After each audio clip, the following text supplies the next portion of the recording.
This is David Harvey, and you're listening to the Anti-Capitalist Chronicles, a podcast that looks at capitalism through a Marxist lens.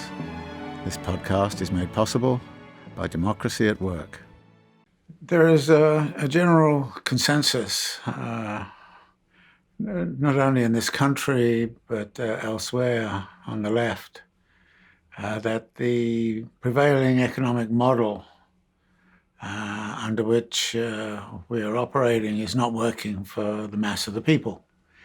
As I talked about in previous broadcasts, there is a great deal of discontent in the world, but one of the arguments that the Democratic candidates for president are making are very much that the economy is out of whack and something has to be done to change it.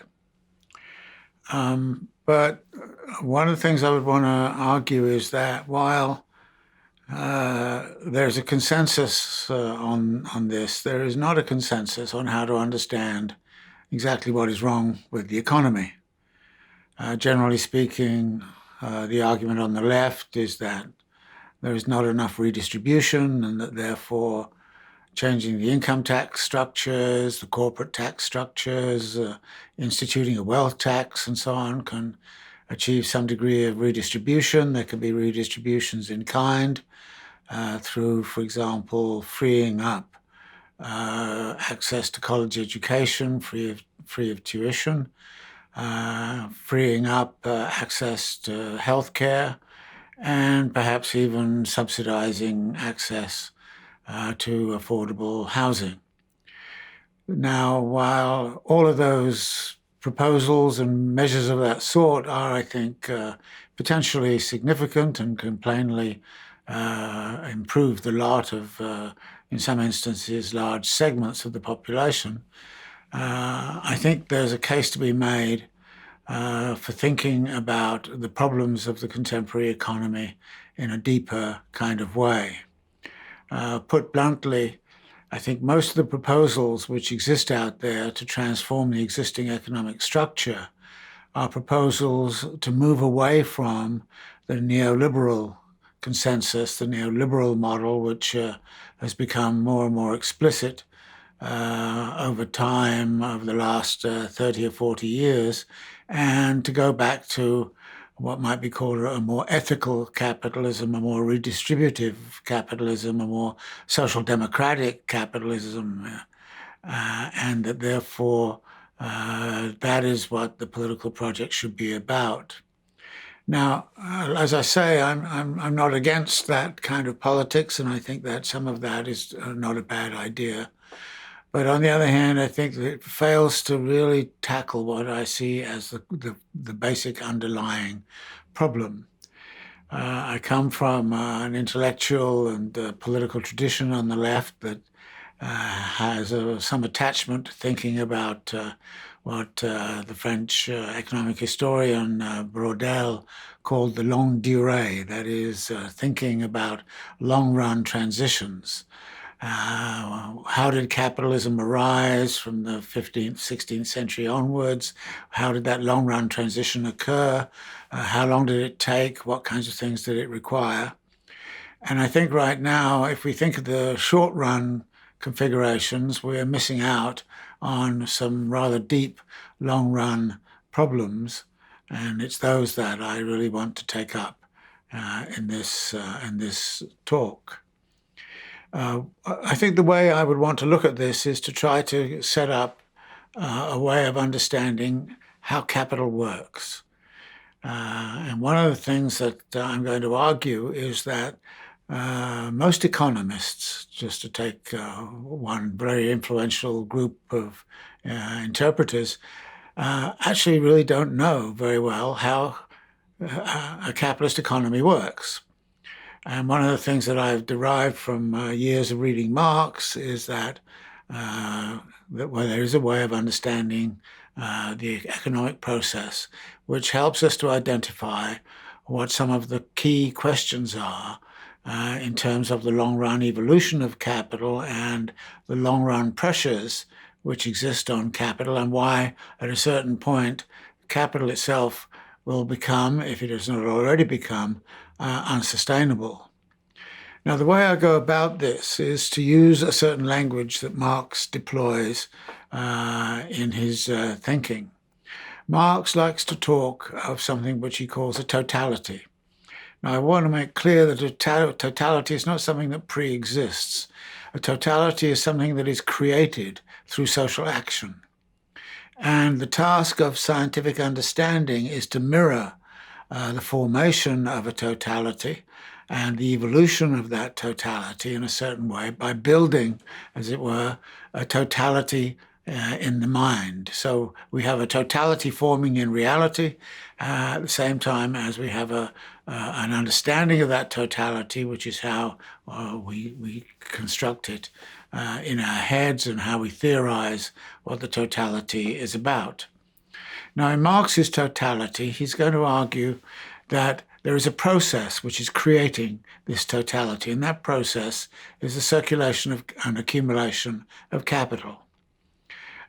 Marx defines capital as value in motion, and the value goes through these various processes and procedures and reproduces itself historically over time, but also on a daily, annual basis. Now, the totality that Marx was writing about had within it what he called certain moments. And it's this language of totality and the moments that constitute that totality, which is actually useful to deploy in addressing the questions which I have in mind. The analogy here about moments would be this, that there are certain aspects of the totality which are crucial to the reproduction of that totality, but don't in themselves simply explain that reproduction. In other words, it's all of the moments taken together which actually explain how the totality functions. A simple analogy here would be to say, well, if you think of the human body and how the human body is reproduced on a daily basis, well, your lungs have to work, your kidney has to work, your liver has to work, your heart has to work, your mind has to work. In other words, these are the kinds of moments which exist within the human body, all of which coming together act in such a way as to engage in the reproduction of the human body, preferably, obviously, in a good state of health. Now, I don't want to take that analogy too far, but it's a sort of analogy which I think helps understand Marx's language of totality and of moments. So the totality Marx is looking at is the circulation and accumulation of capital.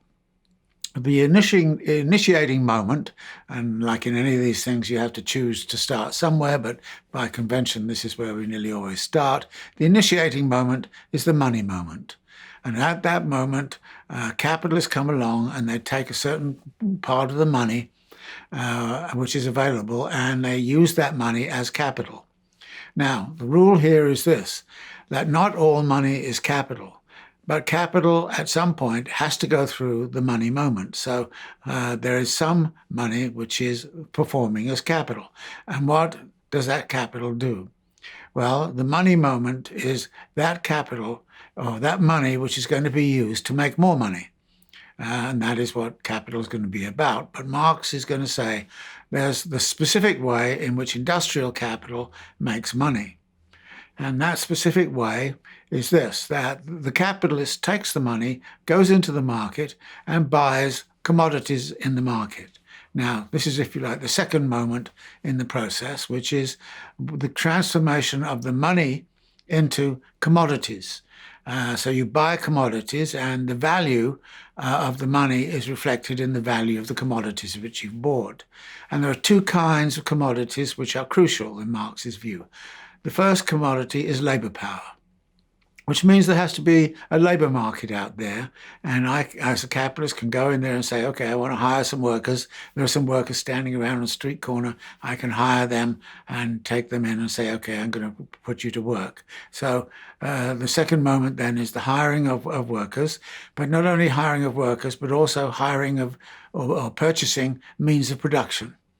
And the means of production can be tools, it can be machinery, it's going to be raw materials, partially finished products, or whatever, which means there has to be a market out there that I can go into and I can buy all of those things. So as a capitalist, I start out with all of my value that I control in the money form. I then take that and I turn it into the commodity form, but the commodities are labor and means of production. Then, as a capitalist, I take the labor and means of production and I conjoin them in a production process. That is, I take them into the factory, as it were, and I put the laborers to work, and I put them to work on the raw materials, and out of that, there comes a new commodity. Now, during this labor process, two things happen. The laborer, in effect, reproduces the initial value of all of the means of production. At the same time, the laborer reproduces their own value because they need enough to live on. And at the same time, the third point is that the laborer also produces what Marx calls a surplus value, which is commodities which are over and beyond the cost of production of both labor and of means of production. So that new commodity then is value, again, in a different form. So we went from a money form of value to a commodity form of value, a production apparatus of value, and then we come back to the commodity form of value, which has to be taken into the market, and the value has to be realized in the money form again as you sell the commodity in the market. And the money form is going to be greater than the initial money form because the surplus value is going to be converted into profit. So profit, if you like, is the money name of surplus value. So this is the part of the basic process. But then the money, once it's realized in the market, it gets divvied up between various agents that have claims upon it. For instance, the worker has a claim upon some of the money produced and receives that in the form of wages. The industrial capitalist, because they have done all of the work that I'm talking about, is obviously going to deserve some of the surplus. But it may be that the industrial capitalist requires the services of merchants to sell the commodity. So the merchant capitalist will make a claim and say, I need a certain amount of the value produced because I've helped you sell the product. And it may be that at a particular moment, the industrial capitalist or the merchant capitalist does not have enough money to do something, so they will borrow money from the banks, and so the banks will make a claim upon it. And finally, the landlords will make a claim because they say, you're using my land and you're going to have to pay rent for the use of the land. So we get these forms of distribution, which are wages, the profit of industrial capital, merchant capital, the interest on any loans, the rent, and then finally, when we go beyond that, we see that some of it is going to be taken by the state as taxes. So some of the money gets redistributed in that way across all of these different factions. But then all of those factions at a certain point will have surplus money. And so they will then spend it either on consuming goods and services, or they will invest it into another round. And here the cycle is complete and it goes round and it comes back into, once again, as money capital, going into commodities, going into production, going into commodities. So we get a cycle set up. But Marx points out something about this, that it's not a cycle, it's a spiral. And the spiral is there because the incentive to do this whole thing is profit, which means that a certain amount of surplus value has to be produced and more surplus value has to be produced as time goes on. Because if I'm in competition with you and you start to actually expand, and if you expand faster than I do, then I'll be driven out. So there is competition going on, which is going to drive a certain amount of the surplus which is being produced and the value which is being produced back into the cycle again. So the cycle, as Marx puts it, becomes a spiral. So economic development then is going to occur through this process. And Marx is interesting in this way because he says, look, the definition of capital here is the process. I can't take any one moment of this process and say that is all that capital is. I say the process is the transformation of value as it goes through all of these different phases and comes back to the starting point. So capital is a process. It is not a thing. Now, in contemporary economics, the tendency is to say that capital is a factor of production. It is a thing. This is not the way Marx thinks of it at all. And the thing is fixed in contemporary economic theory, whereas for Marx, it varies a lot. For instance, how much money is there in society that can be made into capital? On a given day, all kinds of people can suddenly seize hold of money and start to try to circulate it as capital. So the amount of capital in society is not bounded by the thing. It depends upon the use. That is, the use of the money as capital depends upon a class of users, which means there's a capitalist class. And the capitalist class can be big, it can be small, it can be very fast moving or slow moving. So the amount of capital in society depends upon the fluctuations which are occurring through these different moments of transition in which capital is being transformed from commodity into money or from money into commodity.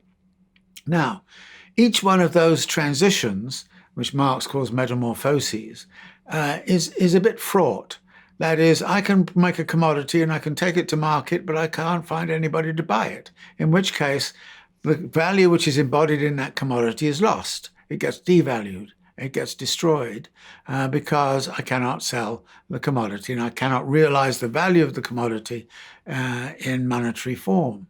Now, it could similarly be the case where if a lot of capitalists suddenly decide to take as much money as they possibly can and go into the market to buy labor power, they may get there and they find there are not enough laborers, in which case, again, the cycle comes to an end. So what Marx does is to say this cycle which is going on is not only a spiral, but it's also subject to interruptions and disruptions and blockages and the like. And frequently his language is that there are many barriers to be overcome in this process. And the barriers are important. And if capital can't surmount the barriers or circumvent the barriers, then you get a crisis on your hands. So Marx's theory of crisis is not, sort of a mechanical theory.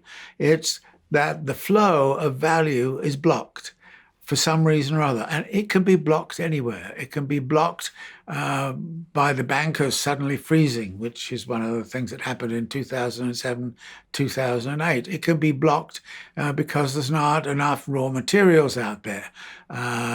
Let's say all of the miners go on strike, and so suddenly there's a shortage of materials. It can be blocked because there are not sufficient parts. We see a virus which is struck in China right now, and it's hitting certain parts of the commodity chains.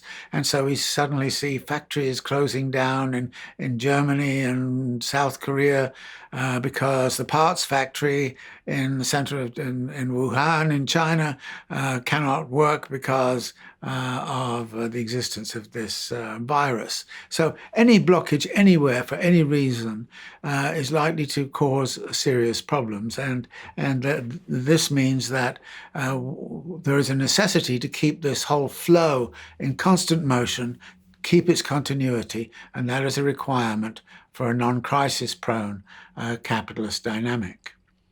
But now I want to come to what it seems to me to be one of the crucial questions over time. The expansion of this system, that is the conversion of this system from a cyclical form, which is simply a repetition of day and night, as it were, over time, going from a cycle to a spiral, poses a whole set of stresses and strains upon the economic dynamic. And I've argued that the cycle has to be converted into a spiral because without that, the whole kind of profit motive wouldn't work and the whole kind of production of surplus value would not take place. So the spiral form is significant. And what this does is mean that the system has to grow over time. And it has to grow at a compound rate. Or put it this way, not so much it has to grow at a compound rate, but that the way a healthy capitalist system exists is through the existence of a compound rate of growth. And historically, we see a lot of data that shows that actually the compound rate of growth of a capitalist economy, which is, quote, satisfactory, is around 3% per year. And if you go to the financial press, you'll see them saying things like, well, growth needs to be pushed up. It's not 3%. If it goes to 5 or 6%, well, maybe it's getting a bit overheated and so on. So 3% is adequate. 1% is sluggish. 0% growth means there's a crisis because something is blocked and the system cannot expand. So there is a tendency then for capital to engage in exponential compounding growth.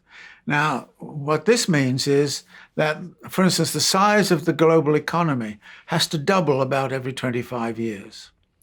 And that doubling every 25 years gets you into this thing of the famous kind of sequence that if you double 1, you get to 2. If you double 2, you get to 4. If you double 4, you get to 8. If you get to double 8, you get to 16. Then you get to 32. This is what compounding growth looks like. And you can see that it soon becomes very much bigger. And Marx was very well aware of this because a lot of people have been discovering the power of compound growth at the end of the 18th century. And what Marx does is to actually set up a little commentary in Capital about somebody who was writing about the power of compound growth. And it was a man called Richard Price, who wrote a book in 1772. And Price was very much enamored of the power of exponential growth and thought that it could be mobilized for all kinds of purposes. But he also saw the following, that the consequences could be absolutely astonishing. Money bearing compound interest, he says, increases at first slowly. But the rate of increase being continuously accelerated, it becomes in some time so rapid as to mock the power of the imagination. 1 penny put out at our Saviour's birth to 5% compound interest would, before this time, at 1772, have increased to a greater sum than would be obtained in a 150 millions of earths, all solid gold.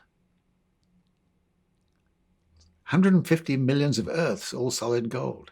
But if that money had been put out to simple interest, it would in the same time have amounted to no more than 7 shillings, 4.5 pence. This is the difference between simple interest, which doesn't compound, and compound interest.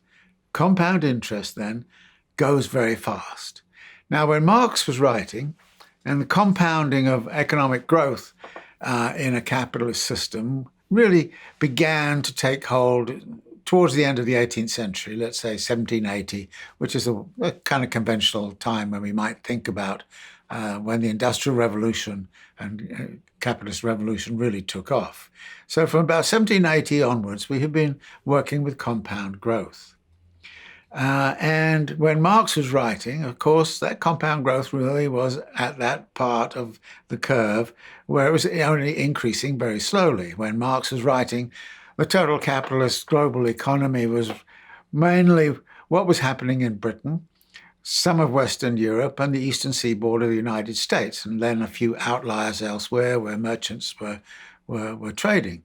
I mean, it was a very small part of the world. For example, when Marx was writing, most people, when they had breakfast on the table, would be having it on the basis of what was grown in their backyards or what was grown locally, and would have nothing to do with the circulation of capital. In other words, most of the world was self-sustaining in its food supply and did not rely upon the circulation of capital to put breakfast on the table. But we're now, of course, in a very different situation. And in 1950, the global economy was at $4 trillion. By the time you get to 2000, it's $40 trillion. It's now about $80 trillion. And if we're going to double over the next 25 years, by 2050, we're going to have a global economy, which is something like $160 trillion. Which means that we're going to have to find $160 trillion of ways of making money and making profit. So now this starts then to become a real serious kind of problem.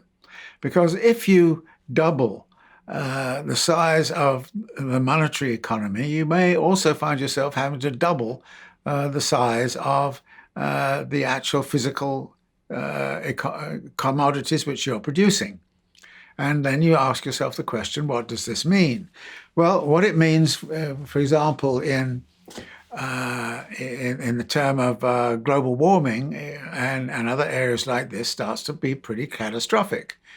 If, for example, you have to double the number of cars in a society every 25 years, and you look at the automobile industry in China, where there were almost no cars 40 years ago, it was all bicycles. If you look at that, then what you see is this compounding growth, which is suggesting that there have to be new ways of accelerating the production of goods and services. And there are some very interesting features of this. For example, after the crisis of 2007, 2008, there were certain spheres that underwent very rapid growth. I tell you one of the areas that grew dramatically, and that was tourism. Now, tourism is a very interesting commodity to produce because the consumption time of tourism is instantaneous. Basically, what tourism sells is an experience. So it's not as if you take a consumer good and you hang on to it for 5 years. It's not, so you're selling an experience. So actually, capital has started to commodify all kinds of experiences, and tourism is a big one of them. And if you look at the tourist numbers, it went from something like 800 million in 2008 to something like 1.2 or 1.4 billion tourist visits now. So one of the ways in which capital has expanded has been by expanding tourism. It's also expanded by developing new forms of economy, like I called it before, I think, the Netflix economy, where there's a lot of labor put into the creation of a Netflix episode. And the Netflix episode is shown and it is consumed in 1 hour. It can also be consumed afterwards because the long tail, it can be consumed collectively in 1 hour. So just because I'm watching it doesn't preclude somebody else from watching it. So Netflix is great, you see, for the kind of consumerism which fits with the need for rapid turnover time and instantaneous consumerism. But tourism depends upon, of course, the building of all sorts of infrastructures, hotels, highways. It also entails a lot of flying and also a lot of travel. So actually, tourism is not so good for the environment. When you think of it, the pressure it puts on the resources is very high. Now, what all of this means is that we've got to that point in the exponential growth, that point of compounding, where you start to get this leap upwards, that what was not a problem for Marx and was not a problem in, say, 1950, started to become a problem in the 1970s and now is becoming a chronic problem, which is how to absorb the increasing mass of output, which has to be there in order to accommodate compounding growth. So the rising mass of goods, the rising mass of services, the rising mass of money and indebtedness and so on is starting to become a real serious kind of problem, which needs to be addressed. And it cannot be addressed by a wealth tax. It cannot be addressed by all these mechanisms that many people are talking about.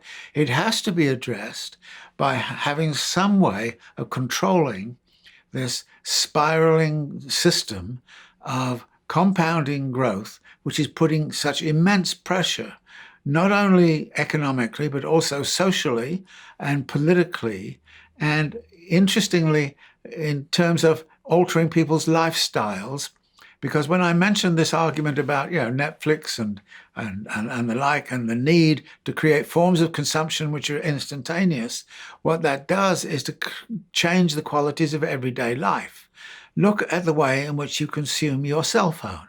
You are constantly on it. You are constantly using it. In other words, this becomes a way of organizing daily life, which also becomes much more stressful.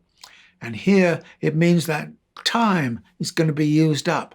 Time is going to be absorbed. So not only are we going to have to absorb more product, but we're going to have to absorb more and more of people's time in the consumer activism, which is required to absorb this vast increase in the total output of goods and services, which is going to be needed if the society is not going to be in total crisis all of the time. In fact, what we're likely to see, I'm sure, are crises and crises and crises, mini crises that get overcome, mini crises that lead to reformulations, some macro crises. So we're going to be very crisis prone because the kinds of barriers that Marx identifies when he's talking about the circulation of capital, those barriers are actually becoming larger and larger and requiring more and more effort and more sophistication in order to be overcome. This is what I would call the longue durée crisis. That's the longue durée crisis we should be thinking about, and it is not being addressed, even as people clearly see that this economy which we've constructed is not working for the mass of the people, and that it's highly problematic in terms of its environmental requirements, environmental stresses, and its psychological stresses on the qualities of daily life. Even though clearly people see all of that, they are unable to say what the long-run, longue durée problem is. And the longue durée problem is compound growth cannot go on forever. And we are reaching this decision point where the continuity of human life is being threatened by the need to assure the continuity of endless capital accumulation.